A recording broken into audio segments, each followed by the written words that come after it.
अस्सलाम वालेकुम बेटा टॉपिक हम कुछ बेसिक पढ़ चुके थे न्यूक्लियर फिज़िक्स चैप्टर नंबर 21 में से। आज का हमारा टॉपिक भी कुछ बेसिक कंसेप्ट के ऊपर है। काफ़ी सारी डेफिनेशंस, काफ़ी सारे पॉइंट आपके सिलेबस के अंदर नहीं मौजूद, आपने उनको नोट करना है क्योंकि ये कम्पिटिटिव एग्ज़ाम के अंदर आते हैं। पहली डेफिनेशन है आइसोटोप्स। आइसो मतलब सेम, टोप से मुराद क्या है कि ऐसे एलिमेंट जिनका सेम चार्ज नंबर हो लेकिन उनका मुख्तलिफ मैस नंबर हो, ऐसे एलिमेंट के न्यूक्लियाई क्या कहलाते हैं? आइसोटोप्स कहलाते हैं। डिफाइन इसको बेटा करते हैं, isotopes are the nuclei of an element having same charge number but different mass number are called as isotopes. Charge number हमने किसे कहा था? जी को। नंबर ऑफ प्रोटॉन्स हो सकते हैं न्यूक्लियाई लेवल के ऊपर बात करें अगर, वहीं अगर एक एटॉमिक लेवल के ऊपर बात करना चाहेंगे तो वो इलेक्ट्रॉन्स हो सकते हैं। तो इसका मतलब नंबर ऑफ़ इलेक्ट्रॉन्स हों या फिर नंबर ऑफ़ प्रोटॉन्स हों, ये सेम रहेंगे, जबकि वहीं इनका मैस नंबर डिफरेंट होता है। इसका मतलब क्या है कि नंबर ऑफ़ न्यूट्रॉन्स डिफरेंट होंगे, तो ए इनका मुख्तलिफ होगा। इनको दूसरे अंदाज में भी डिफ़ाइन किया जा सकता है, atoms of an element having same number of protons और electrons but different number of neutrons are called as isotopes। किसी भी एटम के ऐसे न्यूक्लियाई जिनका प्रोटॉन नंबर सेम हो लेकिन उनका न्यूट्रॉन नंबर मुख्तलिफ हो, इस तरह के न्यूक्लियाई को क्या कहा जाता है बेटा? आइसोटोप्स कहा जाता है। अब यहाँ पर एक बात नोटिस में रखिएगा बेटा, रिएक्शन एबिलिटी ऑफ एलिमेंट, ये किस पर डिपेंड करती है बेटा? ये हमेशा उसके अंदर मौजूद इलेक्ट्रॉन्स या प्रोटॉन्स के ऊपर कि इनकी तादाद कितनी है, इस चीज़ के ऊपर डिपेंड करती है।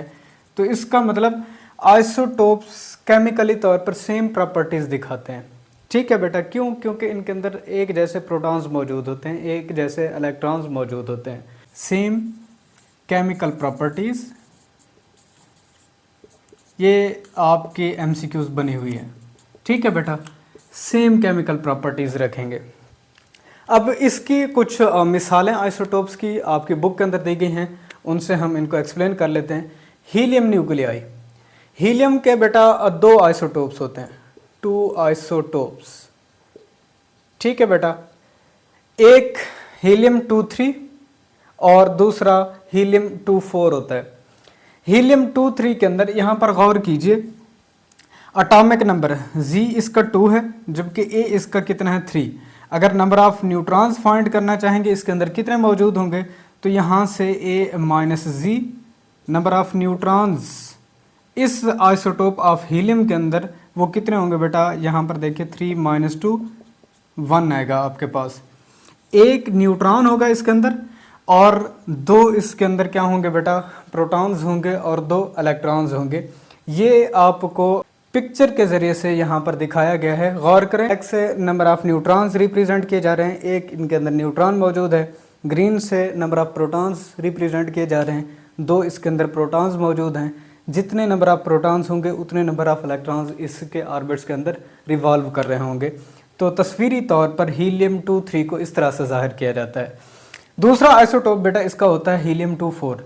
हीलियम 24 के अंदर नंबर ऑफ न्यूट्रॉन्स अगर कैलकुलेट करना चाहेंगे तो ए माइनस जी, जी इसका बेटा कितना है? 2 और ए एटॉमिक नंबर इसका है 4। तो यहाँ से 4 - 2 नंबर ऑफ न्यूट्रॉन्स बेटा यहाँ पर कैलकुलेट होंगे। तो ब्लैक से नंबर ऑफ न्यूट्रॉन्स को रिप्रेजेंट किया जा रहा है और ग्रीन से नंबर ऑफ प्रोटॉन्स को रिप्रेजेंट किया जा रहा है। जितने नंबर ऑफ प्रोटॉन्स होंगे उतने नंबर ऑफ इलेक्ट्रॉन्स इसके ऑर्बिट के अंदर रिवॉल्व कर रहे होंगे। तो इस तरह की पिक्चर, बाज़ दफ़ा वो पिक्चर प्रोवाइड आपको कर देता है और वहाँ से आपसे पूछ लेता है कि नंबर ऑफ़ न्यूट्रॉन्स क्या होंगे, प्रोटॉन्स क्या होंगे, या फिर आपको इस तरह से उसका फार्मूला बता देता है और उस फार्मूला में से आपने ये सारी चीज़ें कैलकुलेट करनी होती हैं। इसके बाद है दूसरी एग्जांपल हाइड्रोजन की। हाइड्रोजन के बेटा 3 आइसोटोप्स हैं। ठीक है बेटा, 3 आइसोटोप्स, इनको मुख्तलिफ नाम दिए जाते हैं। एक को कहा जाता है हाइड्रोजन 1, दूसरे को कहा जाता है हाइड्रोजन 2 और तीसरे को कहा जाता है हाइड्रोजन 3। कैसे? हाइड्रोजन 1 से रिप्रेजेंट किया जाता है, हाइड्रोजन 1 2 से रिप्रेजेंट किया जाता है और हाइड्रोजन 3 से रिप्रेजेंट किया जाता है। ठीक है बेटा, अब यहाँ पर गौर कीजिएगा, इनके अंदर नंबर ऑफ न्यूट्रॉन्स बदल रहे हैं, ठीक है। एक ही प्रोटॉन है और एक ही इसके अंदर बेटा इलेक्ट्रॉन है, किसी किस्म का न्यूट्रॉन नहीं होता हाइड्रोजन 1 के अंदर, ठीक है। और इसका नाम है बेटा प्रोटियम। इसे क्या कहते हैं? प्रोटियम बेटा कहते हैं, ठीक है बेटा। इसके बाद दूसरा 1H2, इसे ड्यूट्रियम कहा जाता है, ड्यूट्रियम, ठीक है बेटा। इसका नाम क्या है बेटा? ड्यूट्रियम है। 1H3 को बेटा कहा जाता है ट्रीटियम। क्या कहते हैं बेटा? ट्रीटियम का नाम इसको दिया जाता है। अब यहां पर आपने नंबर ऑफ न्यूट्रॉन्स अगर कैलकुलेट करने हो तो यहां नंबर ऑफ न्यूट्रॉन्स 0, यहां नंबर ऑफ न्यूट्रॉन्स 1, यहां नंबर ऑफ न्यूट्रॉन्स 2 हो जाएंगे। तो ये आप यहां से कैलकुलेट कर सकते हैं कि प्रोटियम के अंदर किसी किस्म का न्यूट्रॉन नहीं होता, एक ही प्रोटॉन पाया जाता है, ठीक है। प्रोटियम को प्रोटॉन भी प्रोनाउंस किया जाता है, प्रोटॉन। इंटरनेशनल लेवल के ऊपर जितनी भी बुक्स इस्तेमाल की जाती हैं उनके अंदर प्रोटॉन का लफ्ज़ इसके लिए इस्तेमाल किया जाता है, 1H1 के लिए, ठीक है बेटा। हालांकि ये हाइड्रोजन का आइसोटोप है, उसकी वजह एक ही प्रोटॉन इसके अंदर मौजूद है तो चार्ज पॉजिटिव होता है, इसीलिए इसे प्रोटॉन या प्रोटियम कहा जाता है। दूसरा ड्यूट्रियम है, तीसरा ट्रीटियम है बेटा। अब गौर कीजिएगा रिलेटिव अबंडेंस क्या है, नेचर के अंदर ये आइसोटोप्स कितनी परसेंटेज के अंदर अवेलेबल होते हैं उसको देखना बहुत लाजमी है, क्योंकि ये कम्पिटिटिव एग्जाम्स के अंदर आ चुके हैं। अगर तस्वीरी तौर पर इन्हीं प्रोटियम, ड्यूट्रियम और ट्रीटियम को यहाँ पर लिखा जाए तो मैंने यहाँ इनकी पिक्चर ड्रा की हुई है। ये ग्रीन से प्रोटॉन हम जाहिर कर रहे थे और ब्लू से इलेक्ट्रॉन। देखें, अब ब्लू अगर मैं यहाँ पर ड्रा करता न्यूक्लियाई लेवल के ऊपर तो वो न्यूट्रॉन को जाहिर करता, किसी किस्म का यहाँ न्यूट्रॉन नहीं है तो एक प्रोटॉन है इसके पास। न्यूट्रॉन कितने हैं बेटा? 0 न्यूट्रॉन है और एक इलेक्ट्रॉन है इसके पास। इसे हम क्या कहते हैं? प्रोटॉन कहते हैं या प्रोटियम कहते हैं। ये नाम आपने लाजमी याद रखने हैं, प्रोटियम, ठीक है बेटा। प्रोटॉन इसके न्यूक्लियाई को कहा जाता है, ठीक है। एक 1H1 हाइड्रोजन के आइसोटोप के न्यूक्लियाई को क्या कहा जाता है? प्रोटॉन कहा जाता है। जबकि दूसरा ड्यूट्रियम, ठीक है बेटा। ड्यूट्रियम के अंदर गौर कीजिए, एक इसमें प्रोटॉन है, एक इसमें न्यूट्रॉन है और एक इसमें इलेक्ट्रॉन है, ठीक है बेटा। अब यहां पर गौर कीजिएगा, इस ड्यूट्रियम के न्यूक्लियाई को, इस न्यूक्लियाई को जिसके अंदर एक प्रोटॉन और एक न्यूट्रॉन मौजूद है, इसे ड्यूट्रॉन का नाम कहा जाता है, ड्यूट्रॉन। इसे प्रोनाउंस बेटा कैसे करते हैं? ड्यूट्रॉन प्रोनाउंस करते हैं। तीसरा हाइड्रोजन का आइसोटोप ये ट्रीटियम है, ठीक है बेटा। ट्रीटियम के अंदर गौर करें, एक प्रोटॉन है, 2 इसके अंदर न्यूट्रॉन है और एक इलेक्ट्रॉन है, ठीक है बेटा। अब इसके अंदर गौर कीजिएगा, इसके न्यूक्लियाई को, ड्यूट्रियम के न्यूक्लियाई को क्या कहा जाता है? ड्यूट्रॉन, ठीक है बेटा। ड्यूट्रॉन इसे कहा जाता है। ये लफ्ज आपने याद रखने हैं क्योंकि वो लफ्जों से आपके एमसीक्यूज को थोड़ा सा चेंज करने की कोशिश करता है, इतनी टफ नहीं होते, ठीक है। तो ड्यूट्रॉन इसके न्यूक्लियाई को कहा जाएगा जिसके अंदर एक प्रोटॉन और 2 न्यूट्रॉन मौजूद होंगे। अब रिलेटिव अबंडेंस क्या है, नेचर के अंदर क्या ये मौजूद होते हैं? उससे पहले बेटा हमेशा याद रखिएगा, प्रोटियम हो या फिर हमारे पास ड्यूट्रियम हो, ये स्टेबल आइसोटोप्स हैं, stable isotopes of hydrogen atom, ठीक है। हाइड्रोजन एटम के स्टेबल आइसोटोप्स एमसीक्यूज के तौर पर आपसे पूछ चुका है, कौन कौन से हैं? ये प्रोटियम और ड्यूट्रियम, ठीक है। ट्रीटियम रेडियो एक्टिव है, ठीक है बेटा, radio active isotope of hydrogen atom, ठीक है बेटा। ये एमसीक्यूज आपसे पूछ चुका है, जबकि आपके सिलेबस के अंदर शामिल नहीं है, तो आपने इन बातों को नोट करके रखना है।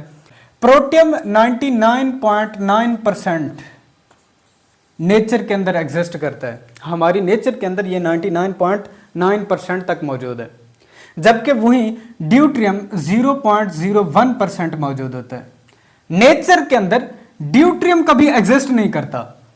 तो यहां एक बात को नोटिस में रखें कि ट्रीटियम जो हमारे पास है क्योंकि ये नेचर के अंदर एग्जिस्ट नहीं करता तो ये आर्टिफिशियल आइसोटोप है। इस नेचर के अंदर तो एग्जिस्ट नहीं करता, हम अपनी ही तरफ से हाइड्रोजन एटम के ऊपर इलेक्ट्रॉन्स, एनर्जेटिक इलेक्ट्रॉन्स को बम्बार्ड करा के इलेक्ट्रॉन अपनी ग्राउंड स्टेट को लीव करने के बाद एक्साइटेड स्टेट के अंदर चले जाते हैं और यूं ये रेडियो एक्टिव आइसोटोप हासिल किया जाता है, ट्रिटियम बेटा।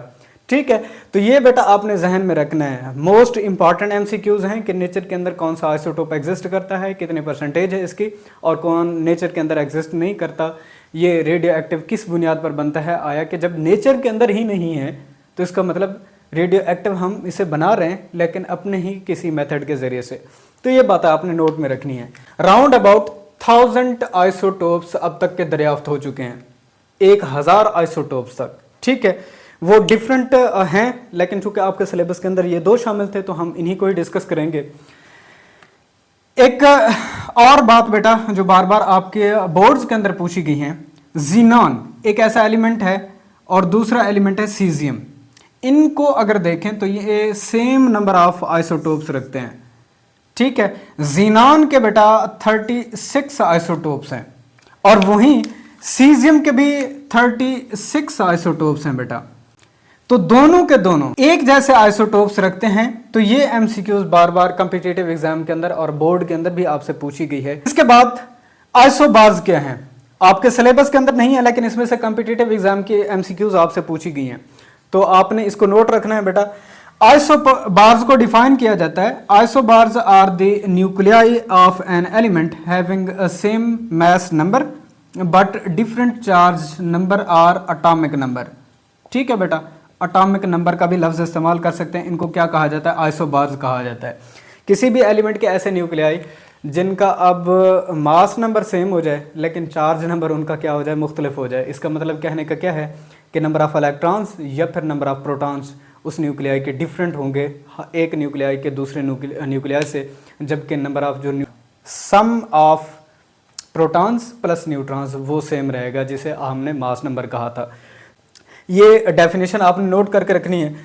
इसके बाद हमारे पास आता है बेटा आइसोटोन्स। आइसोटोन्स को डिफाइन कैसे करते हैं बेटा, nuclei of an element having a same number of neutrons but different number of protons are called as isotones. किसी एलिमेंट के ऐसे न्यूक्लियाई जिनके पास एक जैसे न्यूट्रॉन्स हों लेकिन उनके अंदर डिफरेंट नंबर ऑफ प्रोटॉन्स मौजूद हों, तो इस तरह के न्यूक्लियाई को बेटा क्या कहा जाता है, आइसोटोन्स। इसकी कुछ एग्जांपल्स आपने नोट रखनी है जो बार बार आपसे पूछी गई हैं, वो मैंने यहाँ पर आपको लिखवा दी हैं। कार्बन 614 आइसोटोप है कार्बन का, इसी तरह से नाइट्रोजन 715 और ऑक्सीजन 816। यहाँ पर अगर गौर करें तो ये Z है, Z, जिसे एटॉमिक नंबर कहा जा रहा है। तमाम के तमाम का एटॉमिक नंबर मुख्तलिफ है, लेकिन यहाँ अगर आप न्यूट्रॉन नंबर चेक करना चाहेंगे तो कैलकुलेट करें। कार्बन के लिए आप 14 - 6 आंसर 8 बनेगा। आप नाइट्रोजन के लिए कैलकुलेट करना चाहेंगे 15 - 7, यहाँ भी 8 आएगा। आप ऑक्सीजन के लिए कैलकुलेट करना चाहेंगे तो 16 - 8, तो आपके पास आंसर यहाँ 8 बनेगा। तो नंबर ऑफ न्यूट्रॉन्स सब में सेम है जबकि नंबर ऑफ प्रोटॉन्स सब में डिफरेंट हैं। तो इस तरह के न्यूक्लियाई को बेटा क्या कहा जाएगा, आइसोटोन्स कहा जाता है। ये आपने नोट रखना है। इसके बाद एक और डेफिनेशन आती है, एक और डेफिनेशन आती है आपके एग्जाम के अंदर, वो आपने नोट करनी है, आइसोडाई अफेयर्स। ये हैं क्या, nuclei of an element having a same nucleon difference. ठीक है बेटा, सेम न्यूक्लियन डिफरेंस से मुराद क्या है कि n-g एक जैसा होगा। ठीक है बेटा, n-g number of neutrons minus number of protons, जब आप इनका डिफरेंस करेंगे तो वो एक जैसा डिफरेंस आपको मिलेगा। तो ऐसे न्यूक्लियाई को बेटा क्या कहा जाता है, आइसोडाइफेयर्स कहा जाता है। तो इसकी एग्जांपल्स क्या हैं बेटा, यूरेनियम 92 235। अगर इसके अंदर गौर कर लें, पहले तो इसके अंदर नंबर ऑफ न्यूट्रॉन्स निकालें, n आपके पास बराबर होगा a - g। 235 में से 92 आपने माइनस करना है। ठीक है बेटा, अब यहां से जो नंबर ऑफ न्यूट्रॉन्स आपके पास कैलकुलेट होंगे उसमें से माइनस करना है 92 को। अब जो आंसर बनेगा उसे थोरियम के लिए कैलकुलेट करें, थोरियम 90 231। जब इनके दरमियान में आप डिफरेंस बनाएंगे, पहले तो आपने नंबर ऑफ न्यूट्रॉन्स निकालने हैं, फिर जी इसका मौजूद है। इन दोनों के दरमियान में जब आप डिफरेंस निकालना चाहेंगे तो न्यूक्लियन डिफरेंस जो इनका होगा दोनों के लिए सेम कैलकुलेट होता है। तो इस तरह के न्यूक्लियाई को बेटा क्या कहा जाता है, आइसोडायफेयर्स कहा जाता है। ये कम्पिटिटिव एग्जाम्स के अंदर आपसे बार बार पूछा गया है। इसके बाद एक और डेफिनेशन आपसे पूछी जाती है आइसोमर्स की, nuclei of an element having same charge number and same mass number with different radio active properties.